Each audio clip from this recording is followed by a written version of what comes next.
Welcome back. It's now 13 minutes after 7. It is now time for The Way It Is. And today in studio, I have lawyer Edwin Sifuna, Laikipia West Member of Parliament, Patrick Mariro, who is also a lawyer and by profession and immediate former Speaker of Laikipia County Assembly. I also have Cherangani Member of Parliament, Joshua Kotuni. And last but not least, we have Anthony Oloch, who is also an advocate of the High Court, but is also Member of Parliament for Mathare. Gentlemen, thank you for joining us this morning on The Way It Is. And let's start with, well, what's been happening politically speaking. I'll start with you, Anthony. And there's been no campaigns whatsoever over the weekend from NASA front, as one would expect, with only 16 days to go to the campaign. What is that all about? Thank you. I think it would send the wrong message if you were to campaign, taking into account that after the judgment of the Supreme Court, there are certain issues in terms of how the field ought to have been leveled. A number of reforms, I think, which were captured in a 12-point irreducible minimum list. The position I think that NASA has taken really is that unless those reforms can take place, unless the judgment of the Supreme Court, which really has been stated over and over again, that an election can only be in strict compliance with the law. Rather than comply with these directives, I think we've seen all manner of gerrymandering from the Commission, meeting after meeting, passing of the buck. We have seen an entrenchment of positions.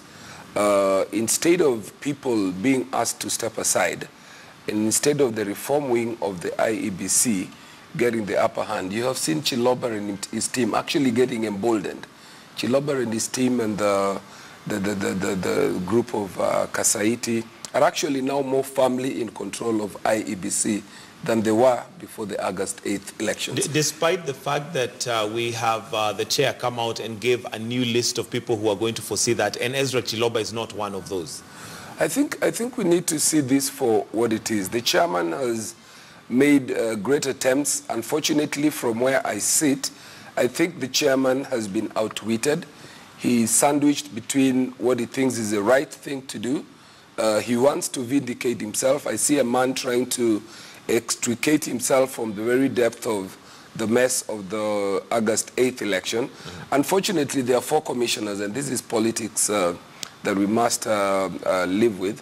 4 of the commissioners are extremely on the right, and they've taken positions that seem to side with the Jubilee government. You've seen he attempted to appear before the committee that is attempting to review the election laws, and he was asked, go get your commissioners.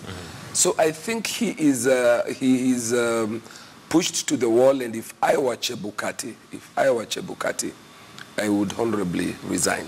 So it's for those reasons that I think we cannot be telling Kenyans from... What basis would you recommend that he resigns? That he is incapable of running the commission? Yes, he is. On the one hand, he is the returning officer, and he has serious onerous responsibilities under the Constitution. I think they are being undermined by attempts to water down that position and say any person in the commission can carry out these jobs. I think it is unconstitutional because the Constitution created 2 things. I think under Article 248 or 250 of the Constitution. It created the position of chair, and that position is separate from the position of member of the commission. The process of appointment is different, and at Article 138, 3 and 10, the process of verification and then of declaration of who is president is on that chairman, not any member of the commission. So, because he cannot carry out his constitutional duty, why wait to be indicted a second time? Okay, although that would throw us into what now is being called a constitutional crisis, because then there would be nobody to declare. But let me hear from Joshua Kotuni on your comments regarding NASA's stand so far. Okay, we only have 16 days to go. Thank you.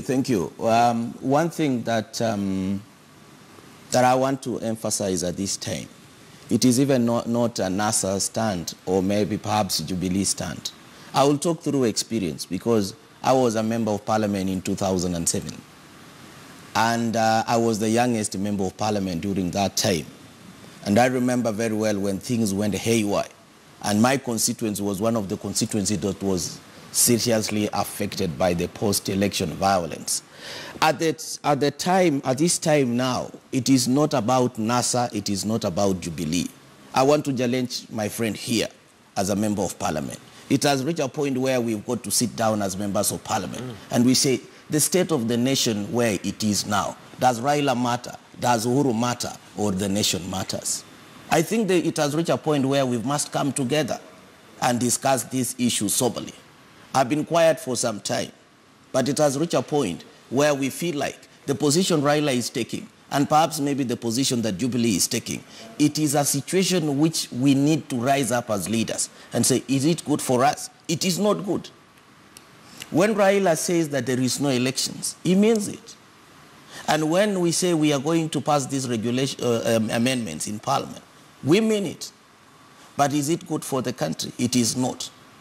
So are you saying the amendments as well are not good for the country? No, the amendments are okay.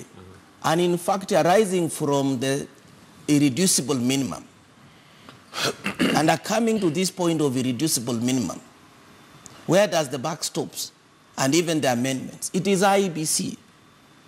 I want to see the irreducible minimum in a positive way. And I want to see the amendments in a positive way. But the dilemma that we have is that we don't know what IEBC is telling NASA.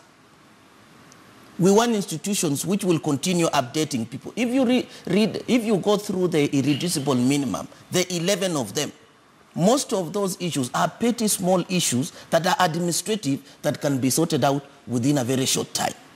If you see the amendments that we are bringing to the House, it is going to strengthen as we are pushing for posterity. So do you think there's a deliberate attempt not to have those two sorted out? This issue, it is IEBC to rise up to the occasion. See the irreducible minimum. Number one, we physically, the agents to sign forms. That is a standard practice. They are saying we want standard documents. That is a standard practice. Every other political actor will want such a standard practices. When they talk about the issue of the agents, and in fact they talk about some others, there is an irreducible number, minimum issue. They talked about the people who messed up the whole process. They should not participate. Even me as Jubilee, today as I sit here, we are the victims of some people in IEBC, which it is alleged they colluded with the opposition in the preparation of this issue. All right, let me come to you, Edwin Sifuna. Do you think there's a deliberate attempt by IEBC not to listen to both sides? Because listening to Mheshimiwa here, it sounds like Jubilee is also still not happy with IEBC. You know, Mike, I will always protest this issue of both sides because one side is on the right and the other side is on the wrong. You know, they brought these amendments half-heartedly because they wanted for there to be that equivalence that you are trying to push here, so that it appears like there is something for us to talk about, so that they have something to pull from the table and we have something to pull from the table. That is not our intention. Our intention was us to get to a point where we have confidence in the body that is going to run the election, that Kenyans can actually accept the result of the election that is run by these individuals. And when I was last here, we filtered the irreducible minimums to two main issues. Number one, that the people who are responsible for bungling the election in the first round need to go. Chiloba needs to go. While Mheshimiwa Kutunyi is here saying, oh, they have had a change of heart, or that he is in a special place in Jubilee who sees things different from what his party leadership is saying, they are still the ones who are protecting Chiloba. We have said that the people who supply the technology and the ballot papers, Al Ghurair and the French firm, we need new suppliers for us to be able to have confidence in this particular election. Personally, I have gotten to a point where, as you rightly said, it's 16 days to this so-called repeat election. I have gotten to the point where I am convinced that we have crossed the threshold that no matter what happens now, we are not going to see a difference. So that even if Chiloba went home tomorrow, or if we got them to comply with the reducible minimums tomorrow, the effect in terms of time would be so minimal so that we would not have the desired effect from what we were pushing. And in fact, it has been my advice to the leadership of a coalition that at this particular moment in time, it is absolutely pointless. It will be foolhardy, it will be ill-advised for anyone to go into that election. What we want to see in this country is some level of honesty. If you are nursing ambitions of being a dictator in this country, we can survive a dictator. What we do not want is a closet dictator. Just come out and say, yeah, I'm going to subvert the constitution, I'm going to suspend your rights, so that we can be able to adjust to live under a dictatorship. So what we want to advise the country, we have tried our best to be able to be reasonable.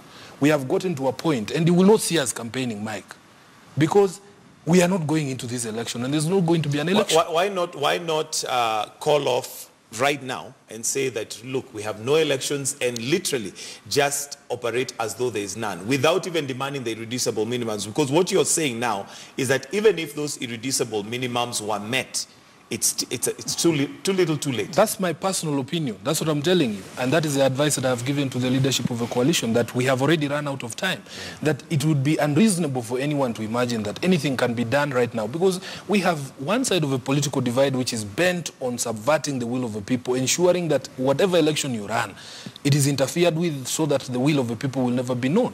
So what is the point? I mean, at the end of the day, we are not going to be able to participate in a process just to, rubber stamp the theft that is going to happen. It is guaranteed that it's going to happen, which is why you see, because there is this crisis of credibility in Jubilee, they have even filed a very ridiculous suit in Nakuru to force Raila Odinga to participate in the election, so that you can come and say, oh, there was an election. There's not going to be an election. So just come out, say, I am going to be your ruler for life. We have seen some cheerleaders in Jubilee urging him on, saying, oh, this country needs a benevolent dictator. But they forget. They say every day, when you devise any tool, always imagine it in the hands of the worst political enemy. So when they talk about benevolent dictator in this country, they already have somebody in mind.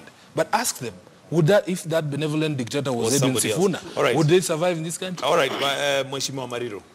Yeah, you know, my learned friend here is very clear, and that is what we have always expected and anticipated from NASA. He is very clear today, and I'm very happy that he is to that extent clear, that even if the irreducible minimum were met today, they are not ready for elections. He did confess that today.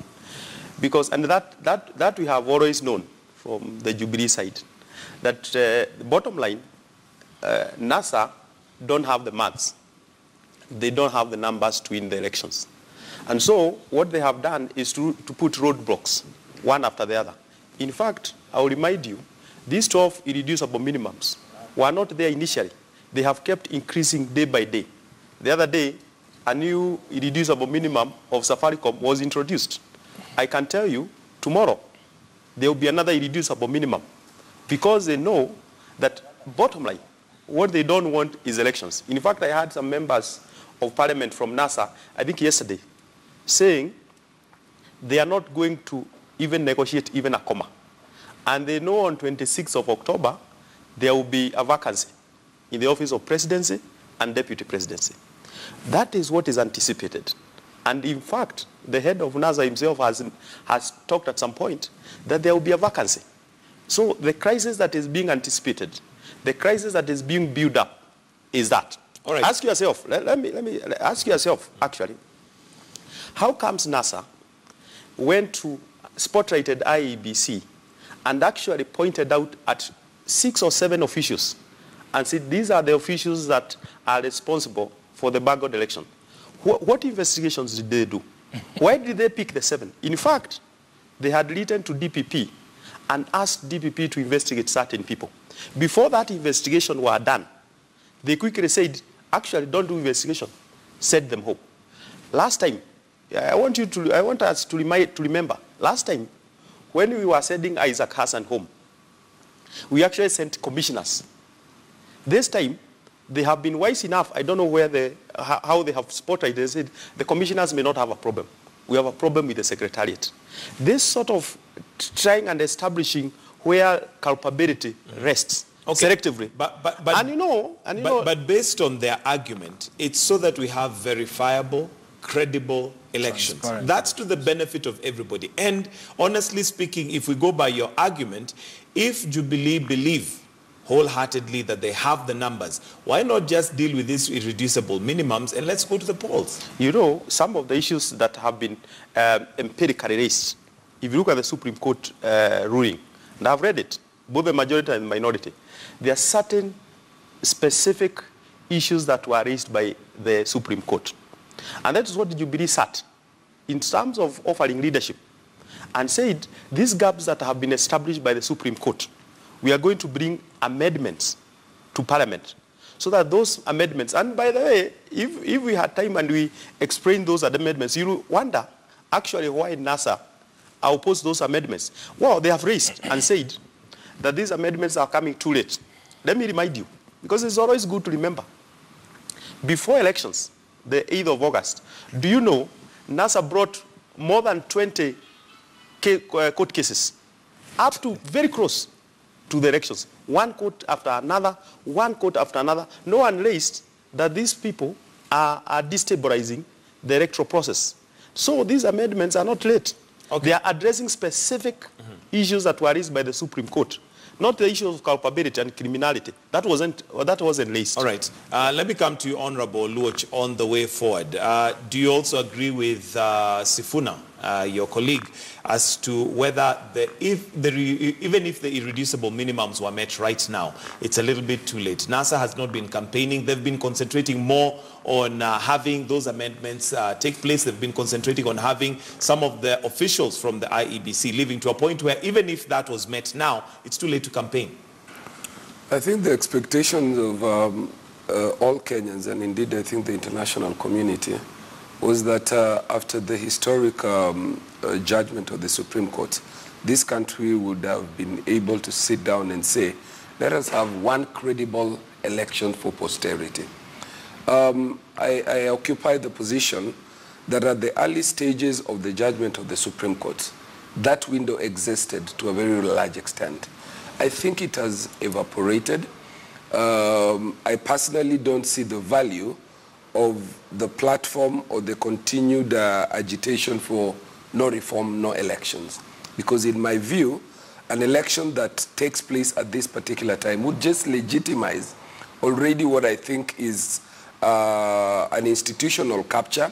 I think the IEBC and a certain wing of the Commission is under institutional capture, captained by the CEO, who is Chiloba, and certain members of its secretariat, so that if you ask me today, I think we need to shift this debate to what happened after the 26th. I don't think that we can have a credible election, and it would be foolhardy for anybody to walk in this election expecting a different result. Even if Chiloba were to exit today, Chiloba and the 6 persons that we named that needed to step aside, and I wrote that letter myself. I don't think the positions have shifted, like my colleague has attempted to say. We also did not say that Chebukati or the Commission or the DPP should not apply due process. In fact, we told them these people should step aside, let the elections take place, do investigation. We did draft charges. I did that letter myself. But I think that we have reached the point where even if Chiloba were to exit today, and even if they put in place what we call the irreducible minimums, and even if they withdrew the amendments today, I think that they have stayed in place long enough to be able to ensure that whatever mess that was there on August the 8th has been perfected. I don't think anything will change. And the question then will be, why scale up the demos if that's a position? But before that, let's listen to what was happening. And after announcing that the anti-IEBC demos will now be held 3 times per week, NASA now says that the demos will be scaled up to a week-long street protest. Here's Dagoretti North MP Simbarati. Napokaribia wiki 2 zijazo, yawezekana maandamano ingie kila siku mpaka Jumapili na Jumamosi. Kwa hivyo tuko na uhakika kwamba maandamano haya yatafanyika na yatafanyika ni maandamano ya amani. Mheshimiwa Joshua Kotuni, first of all, before we come back to maybe Sifuna on the scaling up of the protest, your thoughts on NASA's stand? Even if the irreducible minimums are met now, it's too late in the day. This is very new to me, and it is a very surprise turnaround by NASA. It shows the level. Is it really a turnaround? Because Jubilee has maintained that that NASA have been. Let me just put it in a simple way, because they've got the demands that they've put on the table, and they expected these demands to be addressed.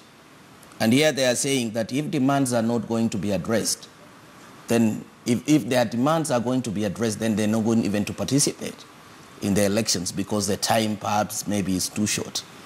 But I want to tell the nation one thing, is that, you know, and it is something very sensitive that we must deal with, that IEBC, as per the ruling of the Supreme Court, they've got to do the election, they've got to conduct elections on 26th or within the 60 days. Because if they don't, I'm sure the lawyers understand better, then the contempt of court comes in. That is one. Two, what is likely to happen on 26th after?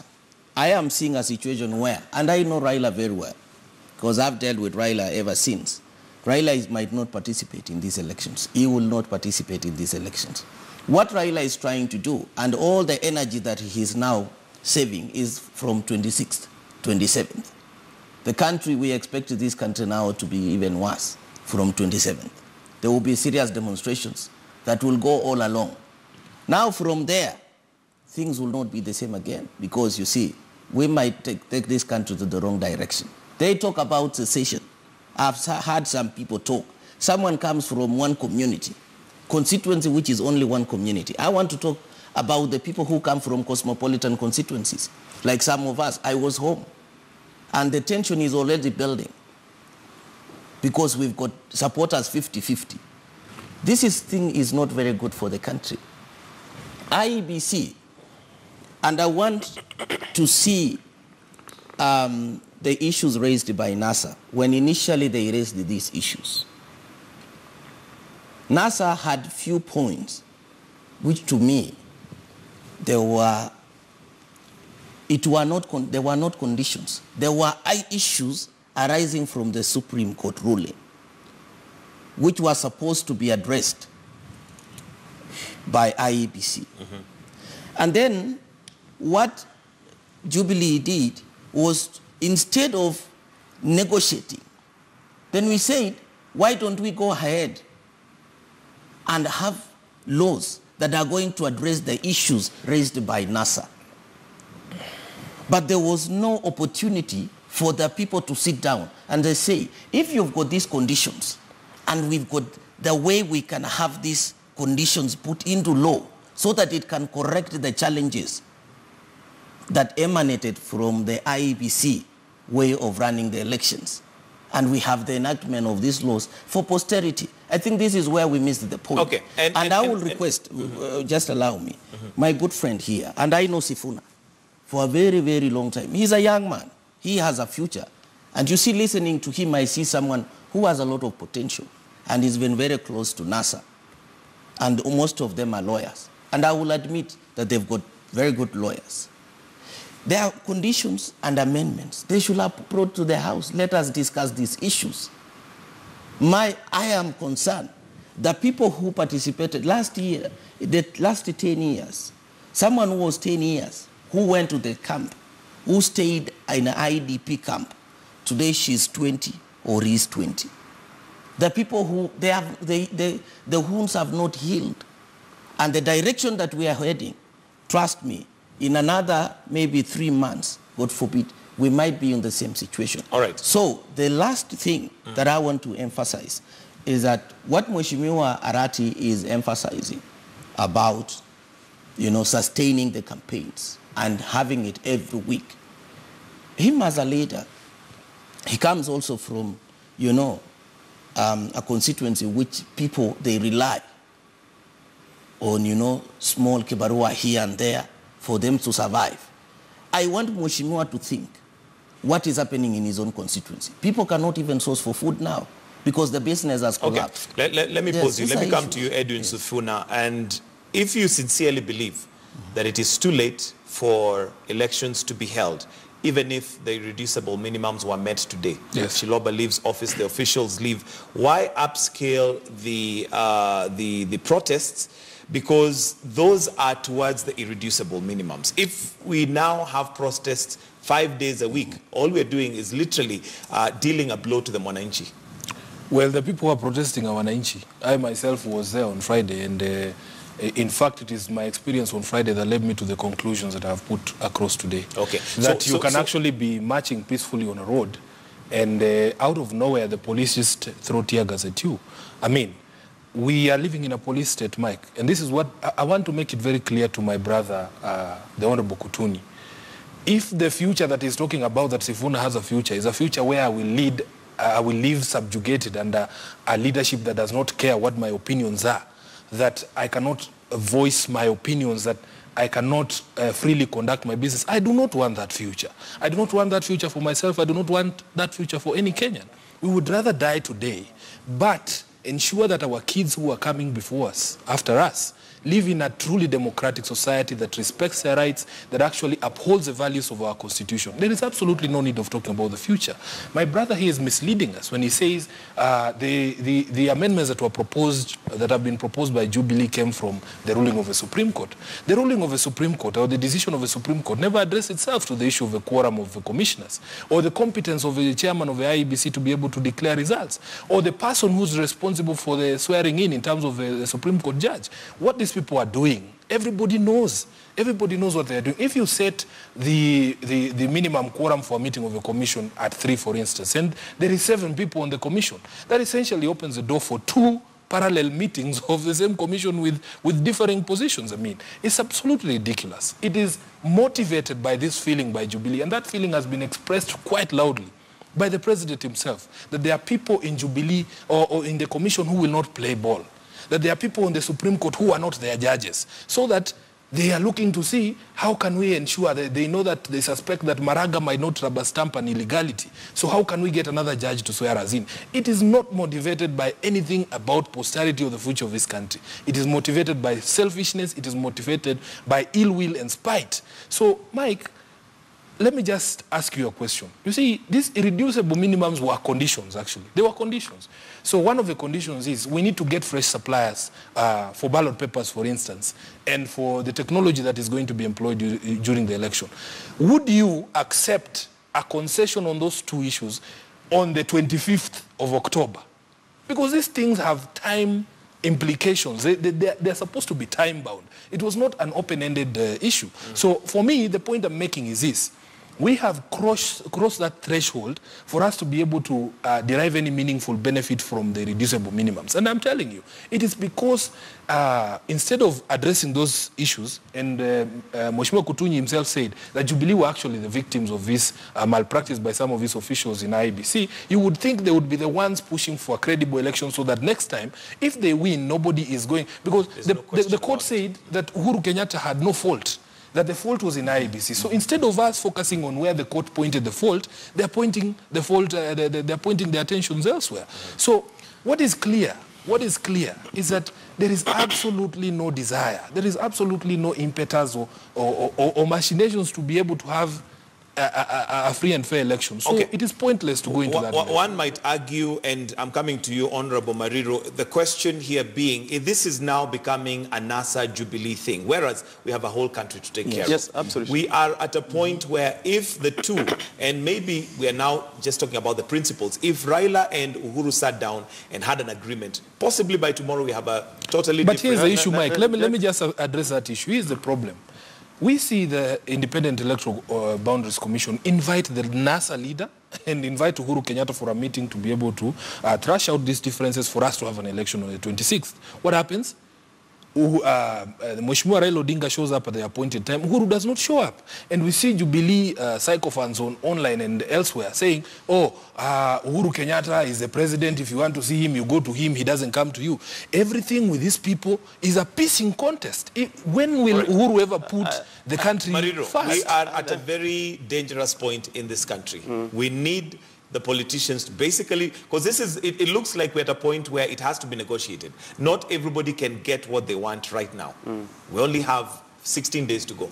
I'm asking myself very many questions, particularly when he said, when I was coming to this studio, I actually didn't know we have reduced ourselves to that level, where it is now clear that whatever negotiation you have on the table, whether the president goes to IEBC and Raila goes, or Raila goes and a representation of Jubilee is on the table, whatever they talk, it is completely clear today that there will be any negotiation is what happens after the 26th. That is what is clear. Because, look, and I don't know when the NASA made a decision that even if the reducible minimums are met, we shall not go to the elections. I don't know whether they made it today, they made it last week. Well, to be fair, Sifuna mentioned that's a personal opinion. Well, you can tell it is shared even by my lawyer here, my friend here. It is a shared issue. Yes, absolutely. It's a shared area. And I'm telling you, you wait, either today or tomorrow, the principal of NASA will exactly say what they have said. They are just pointing issues that have been agreed in the back room. The issue is, if then we are not agreeing on whether it is Safari form or whether it's ballot paper or whether Ezra should go home or whatever, you want us now to shift to what happens on the 26th, then the discussion changes. And as you have said, it's no longer about Raila or Uhuru. It's about this country. And there is a crisis that is being built up. Even the NASA principal going out of the country, I am telling you, it is a momentum that is being built. He's not allowed to travel. No, he'll travel. He is allowed to travel. But I'm telling you, it is a momentum that is being built. He will come in a big way from where he is coming from. And the communication he will be telling the country is that on the 26th, there will be a vacancy at the presidency. That's what the law says. Which law? I am a lawyer. There is no constitution that says that. I mean, these people have crafted in their own way. Tell him, ask him, which article says that there will be a vacancy? No, just wait. Yeah. Just wait. Because I think we have been put into this thing. The country is being put into some level of falsehood until everyone believes. There will be no vacancy on the 26th of October. You yourself said it here this morning. There will be no vacancy. You said it here I did not say. There will be a vacancy on the 26th. There will be no vacancy. It is NASA. It is NASA that is saying on the 26th, there will be a vacancy at the presidency and deputy president. There will be no vacancy. But that is not what we want. We want actually, on the 26th of October, let Kenyans be given an opportunity to decide. Let me tell you, Mike, this country have had a very prolonged electoral process. Everyone is aching. Everyone is suffering. The businesses are suffering. But it looks that this contest and this climate, this political climate is not going to end on the 26th. It is being designed so that it is extended beyond the 26th, so that then we start negotiating. Look, Raila and Uhuru have to sit and agree what happens to this country after the 26th. Okay. And that is not the path we want. That is not the path we want. Let me bring in Honorable Luch and your thoughts on whether this is negotiable. It looks like we're getting to a point where it is not negotiable. By hook or by crook, come the 26th, Jubilee maintain there is no vacancy. NASA maintain that there is a vacancy. Well, it's interpretation of the law. But your thoughts on whether it is negotiable? First of all, I think I have said this before, and I heard, I think, Atwoli state it on one of the public national television, that the honors really was on the president. When the Supreme Court judgment was made, I think the president went on a tangent. And I think it is that tangent, him together with his deputy, that polluted the environment to an extent that any window that could have been there for anybody to negotiate or talk evaporated. Instead of going and saying, yes, I feel offended by the decision that has been made, I respect that decision, I will not call the Supreme Court president names, I will not call them Wakoras, and by the way, when a decision is made by majority, it is not the decision of Maraga and those 4 judges. It is a decision that carries and bears the authority and the rubber stamp of the Supreme Court. So let's start with the respect for institutions. That is where the president ought to have risen, acted like a statesman, and said, wait, I think there is a message that was being sent to us. And even though I may not agree with it, let's do this. Can we sit down and see where did the rain started beating us? Instead, we saw people being called wakoras. They went on the highway, they went on the offensive, and they said they will revisit. We will deal with you. So under what circumstances and where were we supposed to sit down and negotiate? When warnings were being made, people looking furious with bloodshot eyes and scratching their behinds, saying that we will deal with you. And then you have seen that that is actually what has come to take place. These laws have two people as the principal targets.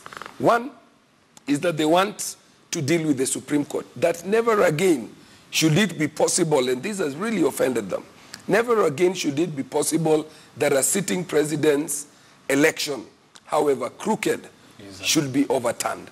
It has embarrassed them, and I think before their peers, they are being asked, how did this happen under your watch?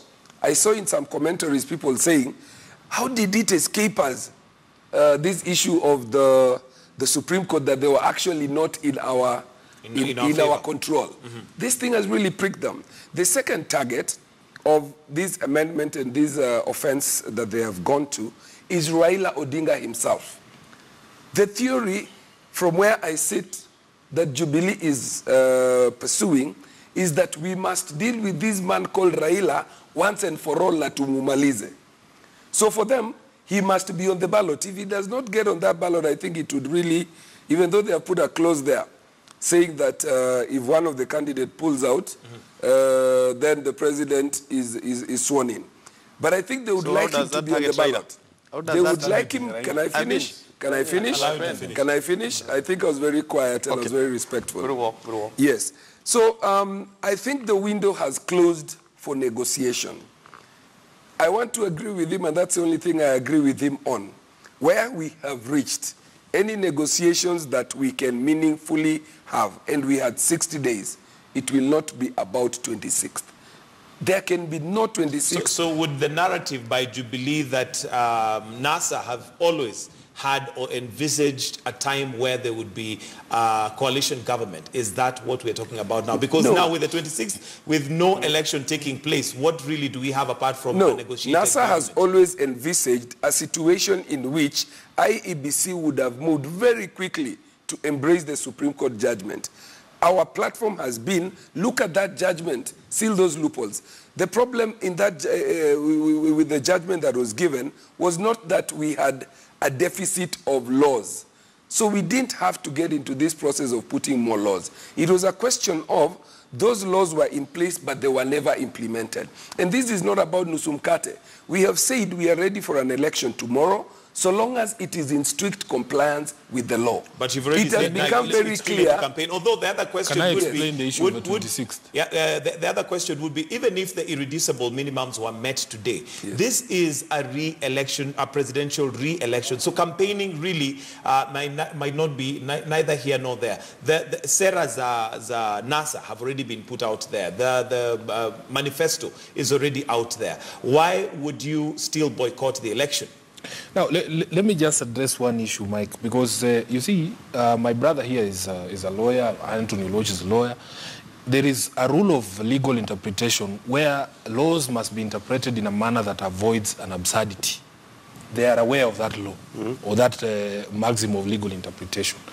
This issue of temporary incumbency, and we will not tire saying it, it is being interpreted by Jubilee in a manner that results in a very serious democratic absurdity. It cannot have been the intention of the framers that in the event there is no election, that the person who is enjoying temporary incumbency will be president for life. It is not possible. So it is from that understanding that we have postulated that what happens on the 26th is either of two things. Number one, the Constitution, and if our brothers in Jubilee will remain within the Constitution, they will have to accept that the president and the deputy have ceased being so, that there is a vacancy in the presidency and in the office of the deputy president. And the Constitution is clear what happens in that instance, that the Speaker of the House becomes the president. And you see, the Speaker of the House is not a NASA member. He's an appointee of Jubilee. Now, he has 90 days, or the country has 90 days after that to be able to organize themselves in times of a fresh election. Now, if the problem we have right now has been that there is no time, because one of the arguments that have been put forward by IEBC as to why they cannot get another supplier for technology, as to why they cannot get another supplier for ballot papers, is also the issue of time. Now, if they will accept that, because that is my interpretation of the law, to avoid the absurdity that Uhuru Kenyatta can actually be life president. Now, on the other side, Jubilee, if they will insist that now Uhuru Kenyatta is president for life, they will have to step outside the constitution. And this is why I started by saying, Mike, stop all the pretensions. We can live with a dictator. What we cannot live with is a closeted dictator. Come out and say the constitution doesn't count. We have suspended all your rights. Now I'm president for life. All right, we need to take a break shortly, but your comments. Let me respond to that, because he is a lawyer. I am one. And it is good to have a level of intellectual honesty. He talks that you cannot interpret the constitution to bring absurdity. That constitution says very, very clearly that there is a president. And that constitution actually says when there can be a vacancy in the office of the presidency. One way of there being a vacancy is not when the elections have been postponed or have not been held. As a matter of fact, the constitution is very clear. There can never be a vacancy in the office of the president in the circumstances that my learned colleague want to show. As a matter of fact, the speaker, and you can see the text, the speaker, in the circumstances that we have in, has no room to sit in the presidency. Actually, the president will sit there not for life. Where is life coming in? It's about elections. The next time the elections are held, and as we sit now, the elections, the Supreme Court, not even NASA or Jubilee have said, is in 60 days. On the 26th of October, the elections should be held. And they will be held because NASA Supreme Court did say clearly that the elections will be held on 26th. Now, what they want to precipitate and create is a situation where we actually don't comply with the Supreme Court. So then they bring the argument, there is a vacancy. There will be no vacancy because the president continues sitting until when the elections are so done. If it is in 2070? All right, gentlemen, I'll have to pause you right there and take why a it shouldn't be break 2070? where we're going to release KTN Home for Life and Style to begin. For those of us on KTN News, we'll be right back where we'll summarize on the topics that we have here this morning. So we're taking a short break, but we'll be right back. KTN Home, goodbye.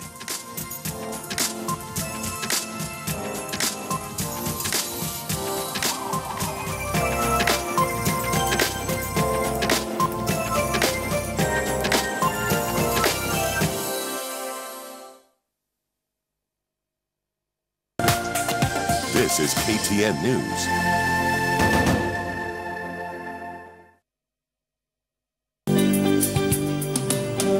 Na msidanganywe ati hakuna pesa.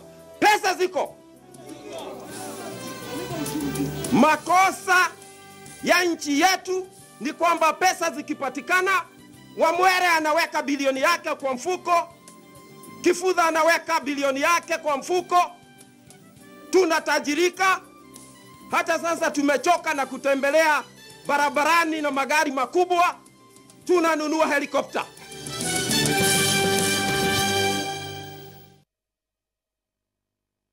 Habari ni ufahamu. Ndio maana hapa kwenye KTN News kila siku ya Jumamosi na Jumapili tunakuletea matukio kutoka humu nchini na vile vile nje. Tunakutembeza Kenya na kuhakikisha kwamba unakutana na wanawake wote ambao ni jasiri. Tunakuelimisha yaliyomo katika jamii, na katika makala yako wapi tunakuletea waliko uliowaenzi. Ungana nami Mary Kilobi kila wikendi kuanzia mwendo wa saa 1 hadi saa 2 kwenye KTN Leo Weekend.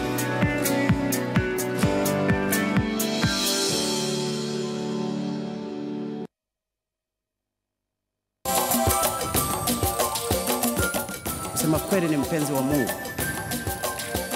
Watu walifikia kwenye bodi fulani, ninyi kule hamjui kule. Huku mimi najua. Wanaamua kwenda kufanya bodi meeting. Hawakai Tanzania, wanaenda Dubai. Na wakishaenda kule, ile bodi member wale wanakuja wanakaa, wanampandisha mshahara kwa mwezi mpaka milioni 40. Mshahara wangu mimi ni milioni 9. Nikasema hizi lazima tuzikate. Wao wamesomaje hawa? Anayetaka kufanya kazi afanya, na ambaye hataki aondoke.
This is KTN News.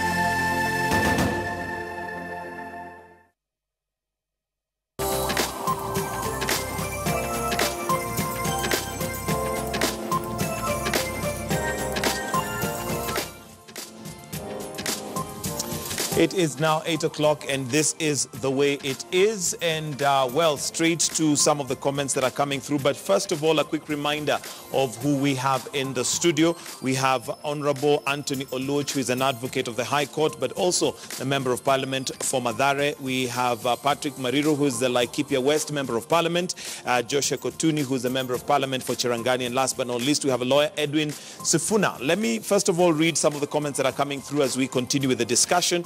We have Kelvin Moshe, who says, yes, if IEBC cannot be cleaned, then why campaign in and make a mistake and go back to the same polls? We have Joseph, who says NASA have never been ready for elections. They are not about to be ready. This is about Nusumkate government. Lisa Modoni says that's the way to go. More on the way. We have Buddha Mali, who says, should NASA follow what the Supreme Court said, election in 60 days held by IEBC, or are they above the law? Keep your comments coming. I'll read them as time allows. But for now, I want to take a few calls, and let's start with a call which is from Mike, and Mike is calling from Nairobi. Good morning, Mike. To your comment or question. Keep them brief, please.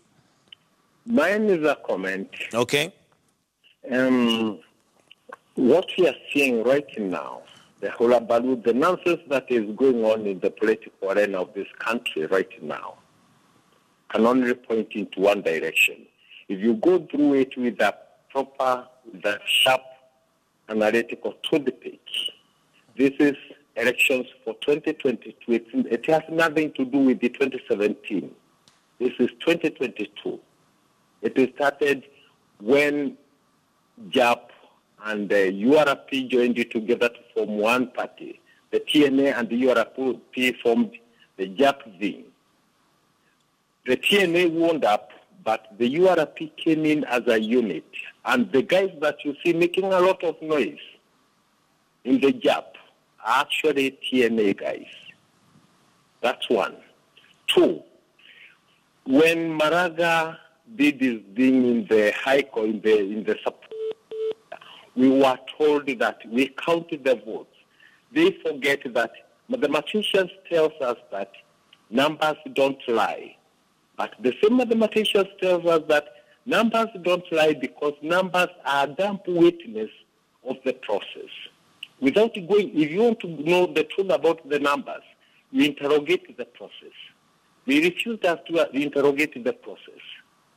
So they want to keep us going through the circle of counting the numbers, and the numbers will keep on telling you the same truth, okay, which they don't know anything about.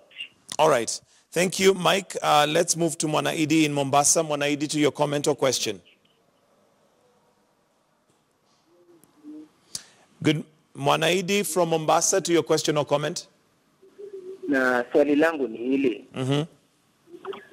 Tukiangalia vizuri, Supreme Court imesema ama imetoa judgment yao ya kwamba election is not about numbers. Swali langu ni hili. Endelea. Tukiangalia vizuri, wamesema ya kwamba election is not about numbers. It's a process. Na ilikuwa wakati wa petition, Supreme Court imeamrisha ama imetoa, Supreme Court imeeleza ya kwamba server ikafunguliwe, so that hii kesi ndio ilikuwa imetoa uamuzi wa busara. Okay. Sasa tunashangaa ya kwamba kwa nini hii server haikufunguliwa, so that ilikuwa haya mambo hayangefikia hapa mahali yalikuwa. Lakini tunashangaa serikali haijahusika moja kwa moja kushirikiana na upinzani kuhakikisha ya kwamba IEBC imeenda kulingana na mahakama vile inavyosema. Tunaona tu wanazunguka wakisema kwamba haikuamuru vizuri, okay, haikufanya hivi. Sawa. Haya mambo yamekuwa hivi mpaka sasa hivi. Yes, asante Mwanaidi. Let's go to George in Kisii. Good morning, George. Morning. Yes, good morning. To your comment or question, keep it brief, please. Okay. Okay, mimi nina swali. Swali langu ni hili kwa waheshimiwa both sides. Kenya kwa sasa waraia sisi tuko na shida kubwa zaidi. Na gani wanaweka kuhakikisha two principles between Mheshimiwa Uhuru Kenyatta and Raila Amolo Odinga they meet and then to save Kenya tutoke kwa wasiwasi hii tuko nayo because mtu wa jua kali I'm little moving mini county to county so that tunapata kila kitu imekuwa paralyzed kabisa. Sasa unaangalia hapa sisi ndio tunasafa. But hao sahi wako studio wakitoka hapo wanaenda kwenye majengo ya bunge wanashare kikombe ya chai. Lakini mwananchi wa kawaida, let me give you example. Sahizi like Baringo, people that are dying because of malaria. Hao waheshimiwa hao wanazunguka huko wakipigana kisiasa lakini hawaangalii ule mwananchi wa kawaida anakufa na malaria pale. Why they can't take first priority kwenda pale kuangalia ule mwananchi anakufa na malaria wamsave first then hizi tofauti zao waweke kando kwanza ndio wakuje kwa wacha nitoe ushauri wangu wa mwisho nikienda. Nataka kusema hivi, if they want to save Kenya, Mheshimiwa Uhuru Kenyatta, Mheshimiwa Raila Odinga wakuje pamoja waongee then wasikizane. La mwisho upande wa Jubilee wafungue sawa. Na ODM upande wao waregeze msimamo zile masharti wanatoa. Kama ni Cheloba peke yake au ni Cheloba na ende. Then mambo itakuwa shwari na Wakenya tutashukuru. But vile inji iko hatarini na hatuwezi kubali inji yetu iharibike kama raia tumesimama kidete hatutaki inji iharibike sababu ya mwanasiasa wote. Asante George. Let's take the last call from Eldoret. Pass in Eldoret. Good morning. Thank you for calling. To your comment or question. Pass in Eldoret. To your question, kindly lower or put off the volume of your television, otherwise we'll not be able to communicate. Thank you, George. Let's take the last call from Eldoret. All right, I think we'll move on and come back to the panel. But before that, let's look at what has been happening. And so when between Governor Joho and Raila Odinga is Hassan Omar unhappy with the former Mombasa senator says a combination of Joho and Raila is a recipe for disaster, even as he joins a pact that he had criticized all his life. And is this the epitome of timeless cliches that goes politics is dirty? It's a dirty game. Let's listen into what he had to say. Watu wananiambia mimi niwe reformer. Sasa lakini mimi mwanzo nataka kureform Mombasa. Ni hadithi ya Abu Nuwasi kujaribu kubadilisha mingine wakati Mombasa yadidimia. We cannot have a situation where Joho is governor and Raila is president in this country. Never. Right, so that's what he had to say, and I'll come back to the panel now. And let me start with you, Honorable Kotuni, and even capturing some of the sentiments brought about by some of the callers there. And this is to do with the fact that politicians may have an opportunity to negotiate, which they have wasted, but still not too late. And at the end of the day, it's the Kenyan that is suffering. But also looking at the former senator from Mombasa County, Omar Hassan, changing camp. It leaves Kenyans wondering what goes on in the political arena, that one day you're swearing against one side, the next day you've changed camps like nothing happened. Yeah, I think if you followed what I said earlier, has been captured very well by the callers. Because now they're bleeding. They're saying the country is heading towards the wrong direction. And this is what I'm saying. And we don't want to be forced by the circumstances that we will sit down as leaders and engage. Member of Parliament here, Mheshimiwa here, and I'm here, and many members of Parliament. If we are reasonable enough, we should start from now. We must start a bipartisan approach in addressing the issues because there is a very looming disaster ahead of us. What do you think is the real reason that you have not agreed so far, or you've because not you sat see, down to negotiate? I talk about this issue because I've got an experience. Because I was in the 10th Parliament, and so I saw this thing building up, which resulted to post-election violence. And you remember that was a time that later on it forced the leaders to sit down and we had a coalition government. We don't want to see a situation of that kind. In fact, as it stands now, it appears now Raila is, these guys are confirming NASA are not going to participate in this thing. Then we are going to have running battles because there will be street protest every day for another 6 months again. This country, I'm telling you, it's not going to be the same again. There will be a referendum in the future.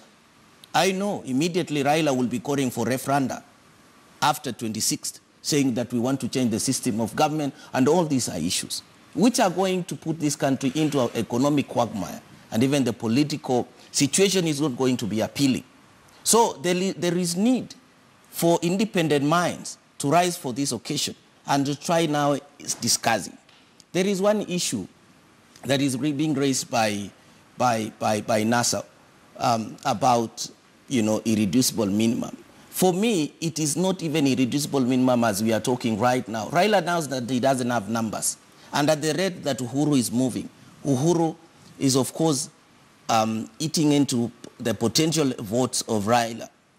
Raila and his team, and I like my good friend here to raise on the same. Raila should be asking himself, how did I lose the elections? What happened exactly? Should it IEBC? But if you see in terms of numbers, because somebody raised about the issue of the numbers that doesn't lie. Uhuru had 51% in 2013. This time round, Uhuru had 54%. How did we arrive up to 54%? And I want to go back to the office that I was as Uhuru's political advisor. See the numbers that we got in Bungoma, and even the members of parliament that we got in Bungoma. We only needed 2-3%. And allow me to ventilate on that. In 2013, Uhuru had 42,000 votes in Bungoma. This time round, we had 126,000 votes and 4 members of parliament. Busia, in 2013, we had 8,000 votes. This time round, we had 36,000 votes. The only thing is that the numbers are arguable. Based Let me leave alone the issue of the. Let me just put it so that we conclude on that. So Jubilee, we got the numbers. The 3% we got on numbers, in and it is there on 2017. But you see, those numbers are contested. How can you contest it? But you see, let me tell you, these numbers, they cannot lie. And this is why we were saying the Supreme Court got it wrong. They should have said, let us open, let us recount. Okay. So that we get to know. We'll end up going round in circles. Edwin Sifuna, why can't the principals sit down and have this negotiation? And let's move away from, the law says, because I think we've had enough of the law, we've had enough of all that. But why are you telling me that Raila Odinga and Uhuru Kenyatta cannot get to each other and sit down and talk? Right. I know you'll give me the argument that Chiloba has called and Uhuru came late and all that. But are you telling me that if really Raila Odinga and Uhuru Kenyatta love this country as much as they make us want to believe, they cannot on their own get together and have a resolve? Okay, personally, I've never met Uhuru, so I can only speak for Raila Odinga because I've met. But I'm sure as an intelligent lawyer who knows how things work, you know that Raila and Uhuru have contacts and they can get. No, the only time I see Uhuru being nice to Raila is at funerals. So I really cannot speak for him. I want to speak for Raila Odinga. This is the one person I know who is ready even today. If there is any occasion or forum that is put together by the relevant bodies, and IEBC has attempted this, Mike. It's not that Uhuru came late. He did not show up. And he sent William Ruto, for whom we cannot go for leadership. When we are looking for leadership at times of crisis, we are looking at the head of the state. We want Uhuru Kenyatta to show that leadership. It is not about who is president, who is not. We know that the Constitution says he is a caretaker president right now because he's exercising incumbency on a temporary platform. So let him show the leadership that the country is looking for. I mean, it is not for Raila to... In fact, it is harder for Raila to convene such a meeting. It is easier for the person who's sitting as the head of state to convene such a forum and say, my brother, come. And I can guarantee you, Mike, that if such a call ever goes out, Raila Odinga, the person that I know, will show up to that table and have discussions on whatever it is. Okay. Yes. I think Uhuru and Raila can sit, and they have sat, and should always sit. The issue is, if they were to sit today, what is it they will be discussing? I thought if they were to sit today, they will probably be discussing the irreducible minimum. The goal has shifted. If they start today, this morning, they will no longer be talking about irreducible minimum from what you're getting from NASA. They will be discussing what happens to our country after the 26th. That raises one fundamental issue in my view. It looks we are really removing at the center of governance in this country, the common mwananchi. This has shifted now from the Wajiko, the 40 million, to the political class. And I think that is dangerous. This country does not belong to us, the politicians. It belongs to Kenyans. The Kenyans have an opportunity to say what they want. That opportunity was denied on the 8th of August, when we were told to go back to the elections. It is no longer about the Wajiko, it's about the process. But then secondly, it is looking to me, and I think it is a worrying issue, it is looking to me now that even the 26th, which was the second best opportunity for the 19 million Kenyans to speak, it is now increasingly looking clear from NASA that opportunity is being denied. I think as a country we must start very firm and say, not Uhuru, not Raila. We need to be given an opportunity to speak on what we want in the country, and that is on the 26th. All right, let there be a vote, let them decide. Honorable, note your comments as to whether the ground has shifted now to politicians. And also, as you mentioned that, maybe your thoughts on Senator Omar Hassan's comments over the weekend that a government with Raila as president and Joho as governor is a disaster. I have a lot of respect for Hassan Omar. I hold him to be a respectable gentleman yet and a good intellectual. On point of fact, Senator Omar was my pupil and intern at the law firm of Lumumba, Muma and Kaluma. I have a lot of respect of his professionalism. Politically, I think he's traveled a good journey until now. And I want to trace back what I think were some of the undercurrents that brought us to where we are today. I think Senator Omar and a few people, unfortunately, the likes of my good friend, Dr. Boni Kalwale, a lot of thinking was put around why we should have joint nominations for all our elective seats. And unfortunately, roadblocks were put in this, and I wish my good friend Senator Omar then had listened to wise counsel. We would have been able to say that, Senator Omar, look, you have a good opportunity to try and show that you are the person who can take Mombasa forward. And therefore, we could have had a joint nomination where they would have squared it out with the Governor Joho. There are people who are saying that this has been coming. I don't know how true that is. He said it himself there that some people have been saying that, you know, he has been a Jubilee person all along. Really, I've said I respect him a lot, and I don't want to go into that territory. What I think I find unfortunate is the 360 turnaround that he would say that it would be very unfortunate where a situation where Joho was governor. I could understand that part. I don't understand the part where he says it would be very unfortunate that Raila would be president of this republic, because it flies against what I think I've had him to stand for and for which I've respected him for a couple of years. And I think that's as much as I want to say on that issue. History will, of course, tell us. Okay. On the issue of whether these two gentlemen can talk, I think there are three circumstances under which dialogue could have. One would have been what Atwoli said on national television, is that Uhuru Kenyatta would have acted as the big brother and had a statement and showed up at Raila's house at 5 in the morning, and Raila finds him taking tea with Ida. Outside of the glare of everybody, no Ruto, no, because really I think we are partly caught up here with issues of political interest and 2022 capture. Because there are those who will tell you that there are people within the wing of Uhuru Kenyatta who would have gone to Bomas and would have taken Uhuru Kenyatta in person. You could have seen even the formation. The persons who went there, the URP wing of it, you saw Kindiki, you saw Murkomen, and then you see Duale. There is some, I think, backroom 2022 issues that will not allow any dialogue, even if Uhuru Kenyatta wanted. The other scenario where we would have had dialogue would be an IEBC brokered one. But remember, Jubilee have adopted a two-pronged approach. On the one hand, they say they respect the institutional independence of IEBC and they tell NASA keep off IEBC. At the same time, they will try to push IEBC to go into an election irrespective of what that election is. But remember what the Supreme Court said. IEBC is indicted. You cannot conduct just another election. It must be an election in strict compliance with the law. Okay. So I think IEBC has been put in a position where they cannot be the arbiters of that dialogue, and that dialogue must come maybe bottoms up from what Mheshimiwa Kutunyi was saying. Okay. Maybe the people themselves exercising their sovereign right under Article 1. And I do not agree that there will be a vacancy myself. Yeah? Okay. There will be no vacancy, but it is not a lack of vacancy because Uhuru Kenyatta is there. There will be no vacancy because the people of Kenya maintain the radical title of the office and the ultimate power, which is at Article 1.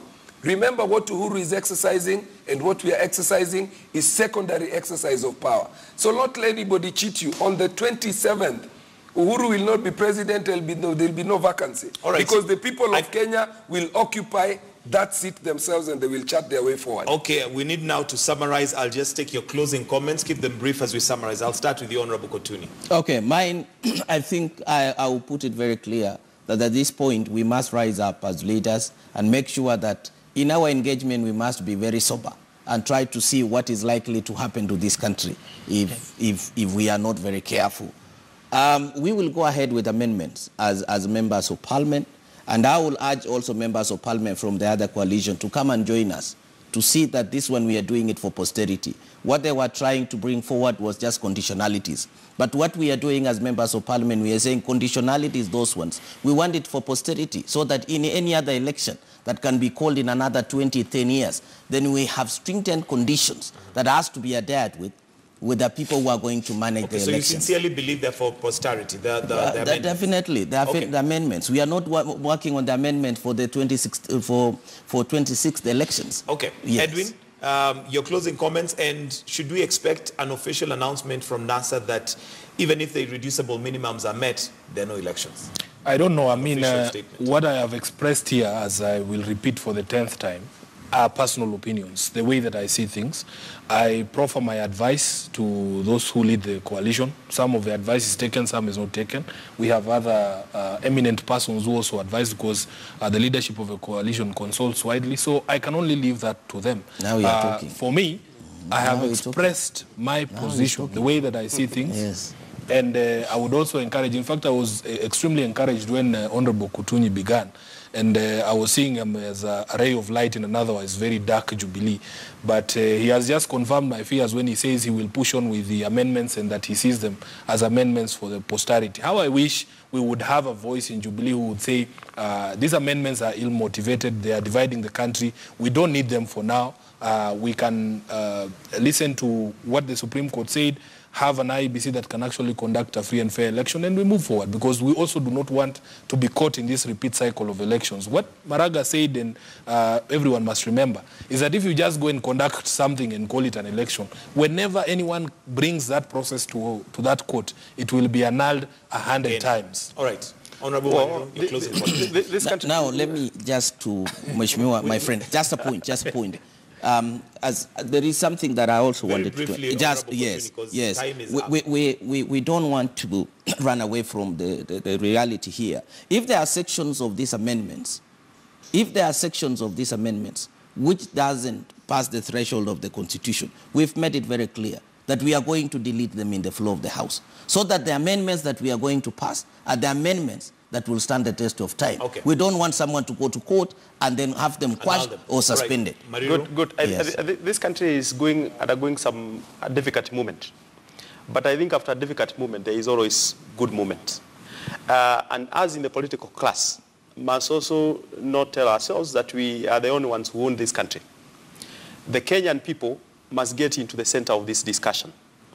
And as I said earlier, one point and one opportunity the Kenyans have to get into this discussion is on the 26th. In fact, it should be clear that is a reducible minimum. for Kenyans. Give us an opportunity to say, to put you aside, let us decide who leads this country on the 26th of October. Secondly and finally is about these amendments.